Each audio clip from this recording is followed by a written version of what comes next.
말씀 우리가 한 절씩 교독하도록 하겠습니다. 본문 말씀은 마태복음 20장 1절부터 15절까지 말씀입니다. 마태복음 20장 1절부터 15절까지 말씀을 저와 한 절씩 교독하겠습니다. 먼저 제가 읽겠습니다. 천국은 마치 품꾼을 얻어 포도원에 들여보내려고 이른 아침에 나간 집주인과 같으니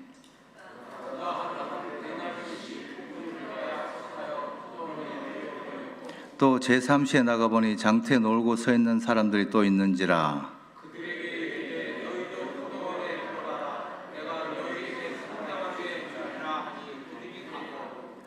제6시와 제9시에 또 나가 그와 같이 하고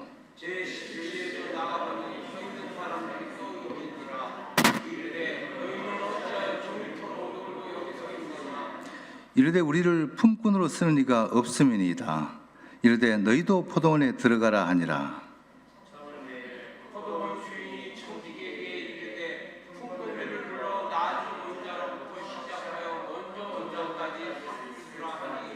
제11시에 온 자들이 와서 한 데나리온씩 받거늘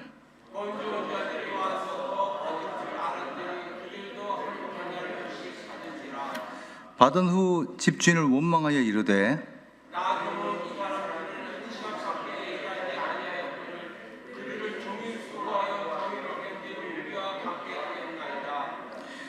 주인이 그 중에 한 사람에게 대답하여 이르되 친구여 내가 내게 잘못한 것이 없노라. 네가 나와 한 데나리온의 약속을 하지 아니하였느냐. 내 것이나 가지고 가라. 나중은 이 사람에게 너와 같이 받을 것이 내 뜻이니라. 함께 읽겠습니다. 내 것을 가지고 내 뜻대로 할 것이 아니냐. 내가 선함으로 내가 악하게 보느냐. 아멘. 할렐루야. 오늘 수요예배 함께 하시는 모든 분들에게 하나님의 넘치는 평강이 함께 하시기를 주님의 이름으로 축원합니다. 오늘 설교 제목이 공평하신 하나님입니다. 이 공평이라고 하는 단어는 사전적으로 보면 한쪽으로 기울어지지 않고 공정함이라고 되어 있습니다. 우리는 이 공평하지 않은 것을 굉장히 싫어합니다. 혹시 내가 공평한 대접을 못 받는 것은 아닌가 굉장히 신경을 곤두세웁니다. 요즘 조금만 불공평하다고 느끼면 어떻습니까? 바로 홈페이지에 올리고 커뮤니티에 올리고 SNS에 공유하고 이 부당함을 해결해 달라고 많은 사람들에게 호소하지 않습니까? 난리가 납니다. 심지어 내일이 아니라 주위에 그런 일이 생겨도 똑같이 흥분하고 공분하는 것입니다. 정의의 이름으로 바로잡고자 달려듭니다. 사실 이 공평에 대한 민감성은 이 정의라는 관점도 있지만 어쩌면 우리가 불공평에 오랫동안 노출되었기 때문에 그에 대한 반작용일지도 모른다는 생각이 듭니다. 지난 시간을 돌아보면 이 제도가 미비하고 그리고 인식이 부족해서 당연히 그런 줄 알고 지내온 것들이 참 많습니다. 그런데 시간이 지나면서 세상이 변하고 환경이 변하고 또 의식이 바뀌면서 우리도 그에 따라 점점 바뀌어가는 것입니다. 이 집안일도 마찬가지입니다. 예전에는 남자가 이 바깥일을 하고 여자가 이 집안일을 하는 게 참 정상이다 이렇게 생각했습니다. 그래서 남자는 돈을 벌고 여자는 가사노동과 육아를 전담하는 것이 당연하게 여겨졌지요. 그런데 요즘 어떻습니까? 이 젊은 친구들을 보면 가사노동이나 또 이 육아를 한쪽만 하는 경우는 결코 없습니다. 그랬다가는 이혼 사유지요. 함께 일하고 함께 집안일을 분담하는 이 공평함이 이제는 가족 간에도 이 부부 사이에도 요구되는 이제 그러한 시대가 된 것입니다. 지난번에 제가 결혼 30년 만에 집안일을 다 맡아서 하게 되었다는 말씀을 드렸습니다. 요즘도 변함없이 밥하고 빨래하고 청소하고 설거지하고 다 하고 있습니다. 공평하게 해보겠다고 시작한 것이 벌써 3개월이 되었습니다. 하루는 제가 집사람에게 물어봤습니다. 괜찮냐고. 당신이 하던 일을 내가 다 한데도 괜찮냐고. 왜 물어봤냐면은 예전에 여러분 응답하라 1988이라는 드라마가 있었지요. 거기 보면 이제 아들 둘을 가진 한 가정이 있는데 그 집에 아내가 없으면 아무것도 돌아가지 않는 그런 집입니다. 치워도 계속 어질러지는 감당이 안 되는 그런 집이었습니다. 어느 날 아내가 이제 며칠간 집을 비우게 되는데 집을 비우고 일을 다 보고 이제 드디어 돌아오게 됐습니다. 돌아올 때 이제 이런 생각을 하게 됩니다. 내가 며칠 집이 없었으니 집안이 아마 엉망일 거야. 아유, 이놈의 집구석은 내가 없으면 되는 일이 없어. 이러면서 이제 이런 생각을 하면서 돌아왔는데 웬걸 집에 와보니까 깨끗하게 다 치워져 있는 것입니다. 이 남편과 이 아들들이 집을 완전하게 깨끗하게 다 정리해 놓은 겁니다. 그걸 보고 아내가 좋아했을까요? 기뻐했을까요? 좋아하기는커녕 이 아내가 우울증에 빠집니다. 내가 없어도 돌아가는구나. 이 집구석이 내가 없어도 돌아가다니. 그럼 나는 뭐야? 이 상실감에 그만 몸져 눕게 되는 것을 봤습니다. 저는 그게 생각나서 이제 조심스럽게 집사람에게 물어봤습니다. 혹시 집안일 하다가 그만하면 우울해진다는데 괜찮아? 뭐라고 하는지 아십니까? 누가 그래? 누군데 도대체? 어떤 사람이 그런 쓸데없는 소리를 한다고? 아무 문제가 없는 걸로 자기 시킬까봐. 역시 드라마는 드라마일 뿐이고 현실은 다르다는 것을 깨달았습니다. 저는 앞으로도 이 공평과 이 평화를 위해서 한 30년을 앞으로 해야 될 것 같습니다. 이 공평은 이 불이익뿐만 아니라 이익에도 똑같이 민감합니다. 제가 예전에 이집트 피라미드 여행을 갔다 온 적이 있는데 그때 버스를 타려고 할 때 이 파피루스 장사가 저한테 딱 따라붙었습니다. 파피루스 20장에 2만 원에 준다는 겁니다. 필요 없다고 했습니다. 바로 그 자리에서 50% 디스카운트 들어가더라고요. 10,000원. 안 한다고, 필요 없다고 했더니 바로 5,000원. 그 생각해보니까 이집트 파피루스가 이게 20장이 5,000원이면 이게 거지 아닙니까? 샀습니다. 5,000원 딱 사서 너무 기분 좋아가지고 딱 버스를 타고 자랑했습니다. 내가 말이야 2만 원짜리 파피루스를 5,000원에 샀어. 이랬더니 옆에 타고 있던 동료가 이럽니다. 나는 3,000원에 샀거든. 아니 그 소리를 들으니까 조금 전에 그 기뻤던 것은 싹 다 사라지고 갑자기 불평과 불만만 가득 찼습니다. 왜 나한테는 2,000원 더 비싸게 팔았을까? 아주 하루 종일 기분 나쁘더라고요. 우리의 감사와 만족이라고 하는 것이 이렇게 이 상대적인 것에 좌우된다는 것을 보고 참 놀랐습니다. 오늘 본문은 이렇게 공평함에 이 민감한 우리에게 참으로 도전이 되는 그런 말씀입니다. 한 포도원 주인이 있었습니다. 이른 아침부터 일꾼을 찾아 놨습니다. 아마도 새벽 6시일 것입니다. 이 유대 시간은 해 뜨는 시간부터 계산했기 때문에 이 6시가 0시입니다. 7시는 제1시, 8시는 제2시 이렇게 나갑니다. 그러니까 이 성경에 나오는 시간에다가 6시간을 더하면 우리 시간이 되는 겁니다. 이렇게 이른 시간부터 이 주인은 품꾼을 구하려고 나갑니다. 주인은 일당으로 한 데나리온을 주기로 약속하고 품꾼들을 데리고 왔습니다. 한 데나리온은 그 당시 로마 화폐로 하루 노동자의 품삯 일당인 겁니다. 그런데 3절에 보면 제3시, 그러니까 9시에도 주인이 또 나가서 일꾼을 데리고 옵니다. 9시면 일용직 치고는 상당히 늦은 시간이죠. 요즘도 인력 시작에 나가면 이 새벽 일찍부터 나와 있어도 이 누구를 데려가 줄까 말까 하는데 9시라니 이게 말이 안 되는 이야기입니다. 그런데 이 주인은 9시뿐만 아니라 낮 12시에도 그리고 오후 3시에도 그리고 심지어 6절에 보면 제11시 그러니까 오후 5시에도 일꾼들을 데리고 옵니다. 이제 해가 지고 일과가 끝났습니다. 이제 품꾼들이 줄을 서서 일당을 받게 됩니다. 그런데 맨 나중 온 사람들부터 이 일당을 주는데 얼마를 주냐 봤더니 한 데나리온을 주는 겁니다. 1시간 딸랑 일해놓고 하루 일당을 다 받아가는 거예요. 그걸 지켜보던 일찍 온 사람들은 어떻습니까? 당연히 기대에 부풀었겠죠. 나는 일찍 왔으니까 더 많이 주겠지. 아마 머릿속으로 막 계산하고 있었을 것입니다. 그런데 웬걸? 똑같이 한 데나리온만 주는 겁니다. 일찍 온 사람들이 폭발했습니다. 본문 11절과 12절입니다. 우리 다 함께 11절, 12절 한번 읽어봅니다. 시작. 받은 후 집주인을 원망하여 이르되 나중 온 이 사람들은 1시간밖에 일하지 아니하였거늘 그들을 종일 수고하며 더위를 견딘 우리와 같게 하였나이다.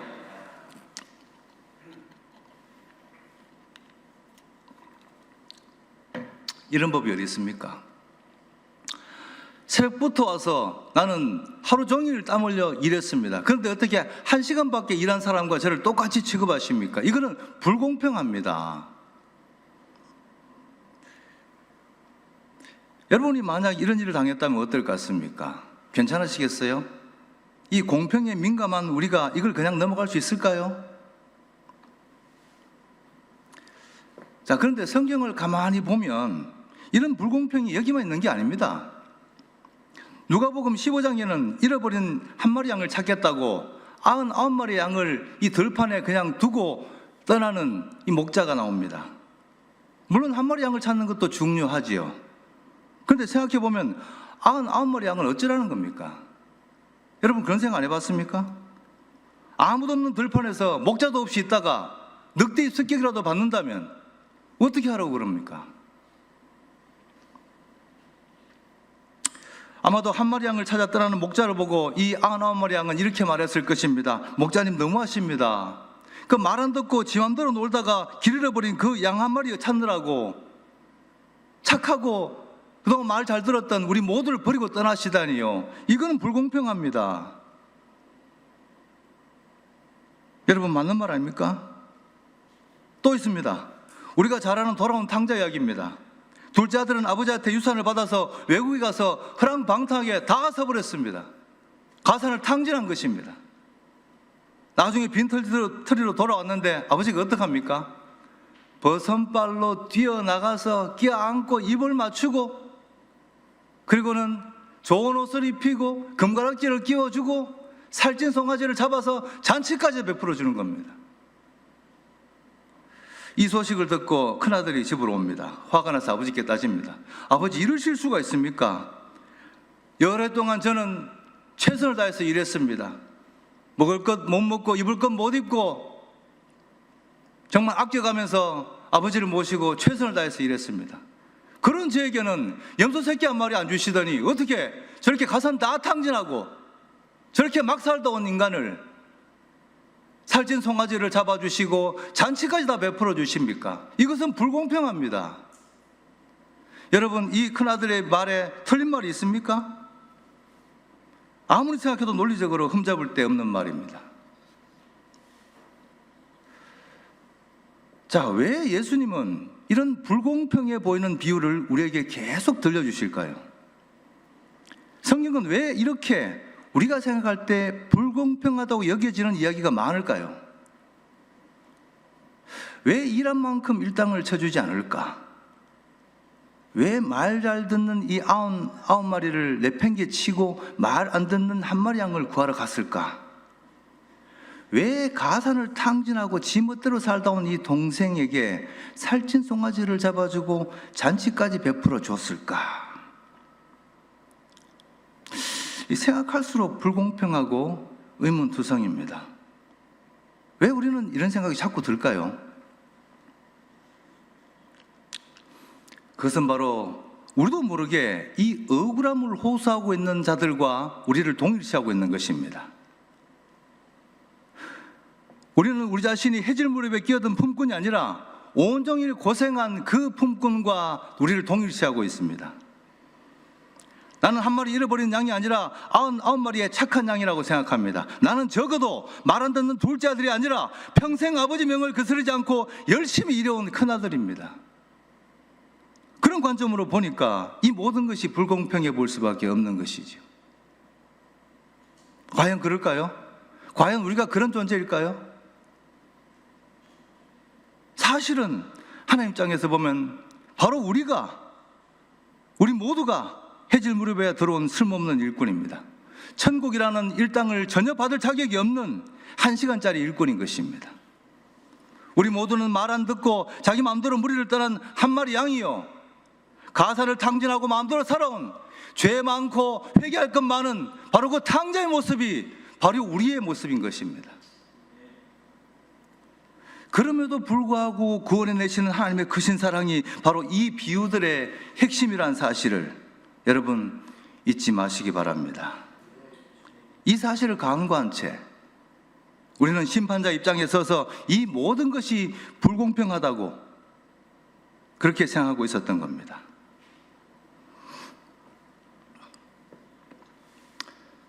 자, 다시 본문으로 돌아와서 이 11절과 12절에 이 주인을 원망하고 불공평을 호소하는 이 자들을 어떻게 봐야 될까요? 왜 새벽부터 우리를 1시간밖에 일하지 않은 그 자들과 동일시했냐고 이렇게 불평을 하고 있는 이들을 어떻게 봐야 될까요? 물론 논리적으로는 전혀 틀린 말이 아니지요. 누가 들어도 일리 있는 말이지요. 그런데 이들의 문제가 뭡니까? 자, 첫째, 이들의 문제는 은혜를 잊어버리고 다른 사람들과 비교한 것입니다. 자, 이 당시 품꾼의 그 처지라고 하는 것은 이 종보다도 못했습니다.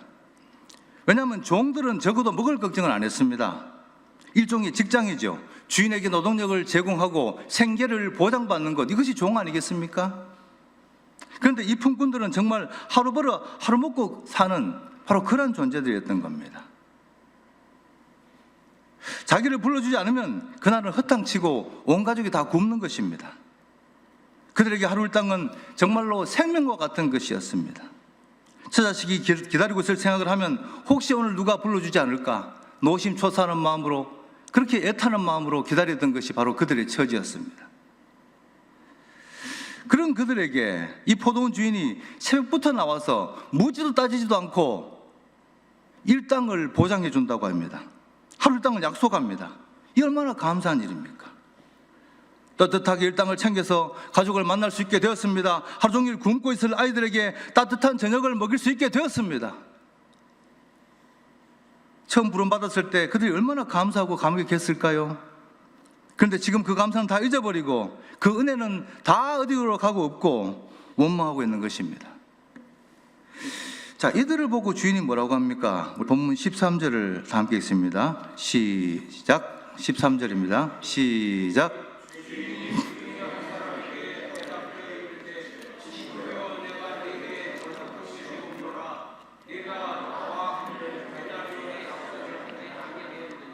아멘. 자, 가만히 생각해 보면 이 포도원 주인이 잘못한 것이 하나도 없습니다. 처음부터 한 데나리온을 주기로 약속하고 그러고 들어온 거 아닙니까? 그런데 그걸 생각하지도 않고 다른 사람과 비교하다가 시험에 든 거죠. 우리 신앙생활도 마찬가지입니다. 자기 자신에게 집중해야 됩니다. 다른 사람과 비교하지 않고 내가 받은 은혜, 하나님과의 나의 관계에 있어서 나에게 집중하고 나를 구원하신 그 하나님의 은혜, 그 구원의 감격을 잊지 않고 살아야 하는 것입니다. 그래야 시험에 들지 않고 우리 영성이 더욱 깊어질 수 있는 것입니다. 둘째, 이들의 문제가 뭡니까? 둘째, 이들의 문제는 포도원 주인의 관심을 몰랐다는 겁니다. 자, 본문 1절을 다 함께 있습니다. 본문 1절 시작. 천국은 마치 품꾼을 얻어 포도원에 들여보내려고 이른 아침에 나간 집 주인과 같으니. 자, 다시 말하면 이 천국은 마치 이 집 주인과 같다, 이렇게 지금 말하고 있는 겁니다. 그러니까 이 비유의 핵심은 집 주인입니다. 집 주인이 뭐라고 하는지 그의 말과 행동과 태도를 유심히 봐야 하는 거지요. 그게 천국이니까요. 뭐라고 합니까? 이른 아침부터 나간 이유가 품꾼들을 포도원에 들여보내려고 나갔다는 겁니다. 자, 포도를 수확하려고 열매를 따려고 일을 시키려고 그러려고 이런 표현들이 하나도 없는 겁니다. 그저 포도원에 들여보내려고 했다는 거예요. 이게 주인의 의도입니다. 그런데 왜 이렇게 했을까요? 그건 알 수가 없네요. 그런데 가만히 보면 이 표현이 계속 반복됩니다. 2절에도 보면 그가 하루 한 데나리온씩 품꾼들과 약속하여 포도원에 들여보내고, 또 4절에도 보면 그들에게 이르되 너희도 포도원에 들어가라. 7절에도 보면 너희도 포도원에 들어가라. 막 다 들어가라. 들어가서 포도를 따든지 말든지 뭐를 어떻게 하라는 얘기가 전혀 없어요. 무조건 들어가라는 것입니다. 오직 주인의 관심은 들여보내는 겁니다. 자, 그런데 본문 6절과 7절을 보면 이 포도원 주인의 의도가 드러나기 시작합니다. 본문 6절과 7절을 함께 읽습니다. 시작.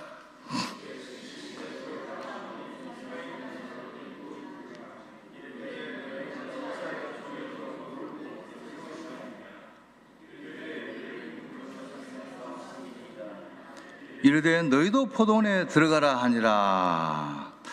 하루 종일 있어봐도 아무도 써주지 않는 사람들, 기술도 없고 능력도 없고 힘도 없는 사람들, 그야말로 품꾼으로서는 전혀 가치가 없는 사람들입니다. 절망적인 존재들이죠.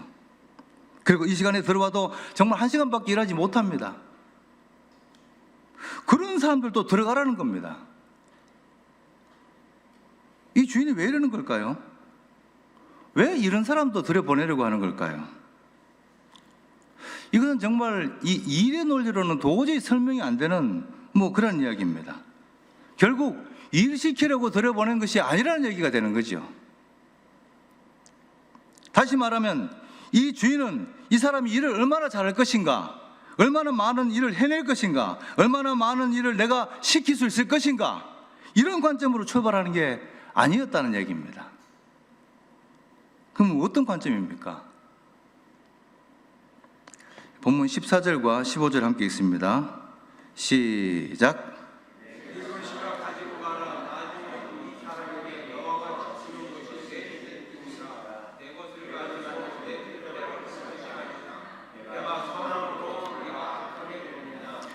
나 죽은 사람에게 너와 같이 주는 것이 내 뜻이니라. 그게 내 뜻이니라. 이 포도원의 주인의 뜻은 나 죽은 사람에게도 후하게 주는 것이었습니다. 그게 포도원 주인의 뜻입니다.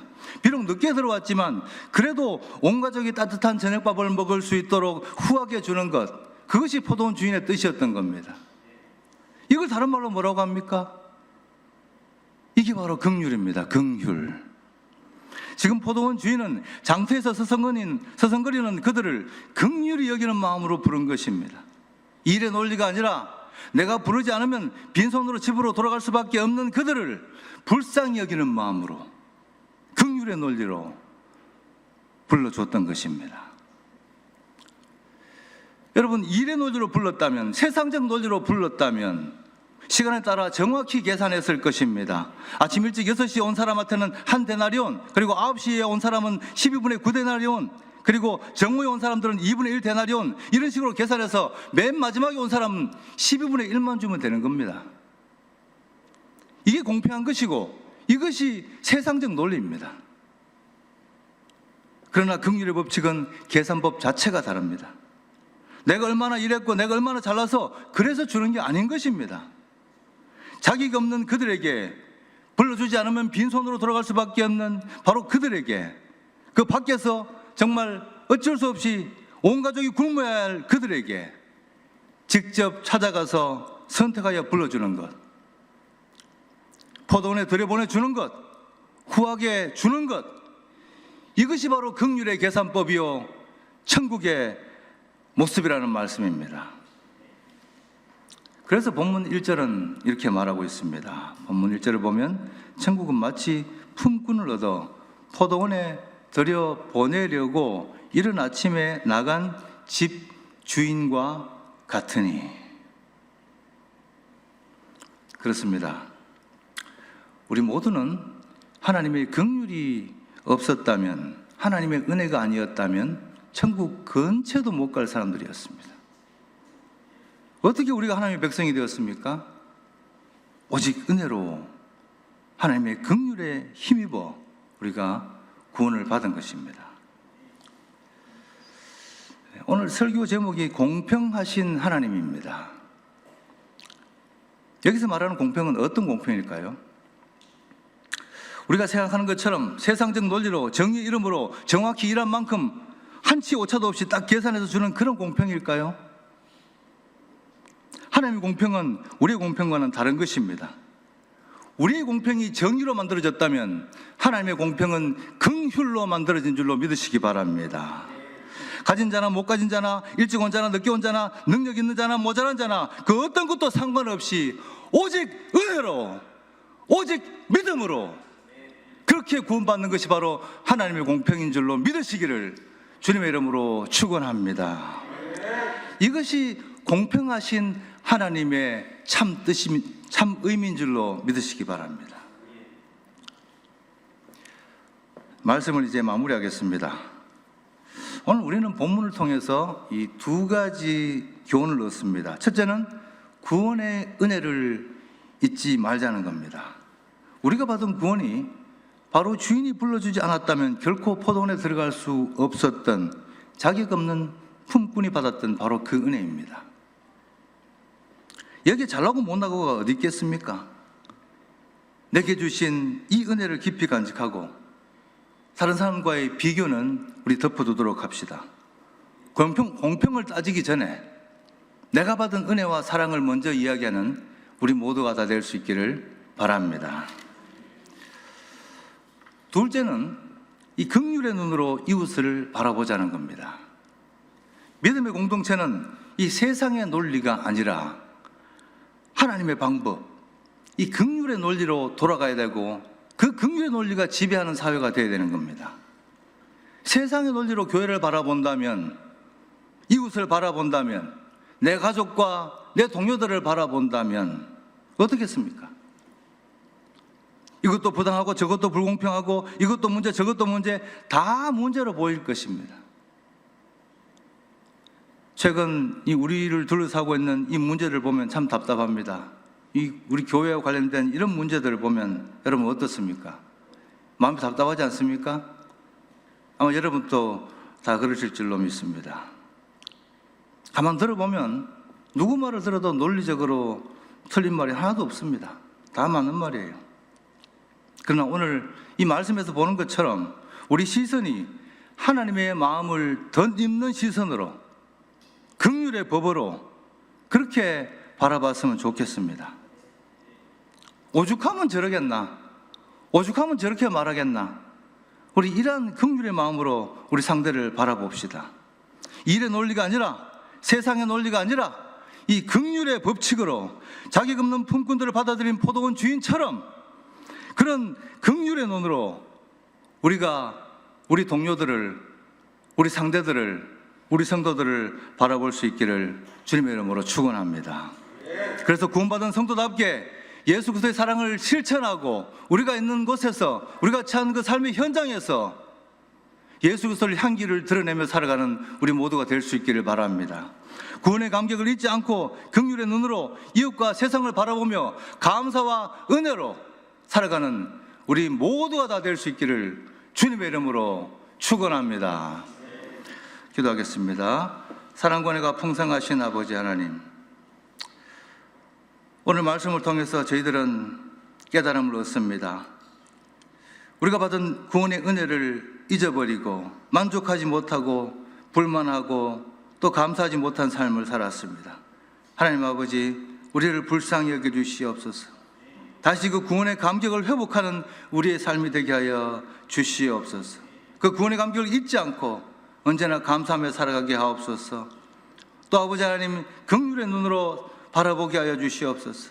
비판하고 정죄하기보다는 긍휼의 눈으로, 하나님의 눈으로, 긍휼의 법칙으로 바라보며 위로하고 서로 함께 나아가는 아버지, 그러한 우리의 시선이 되게 하시고 그러한 우리의 모습이 되게 하여 주시옵소서. 그러한 우리 공동체가 되게 하여 주시옵소서. 우리 주 예수 그리스도 이름으로 감사하고 기도드리옵나이다. 아멘.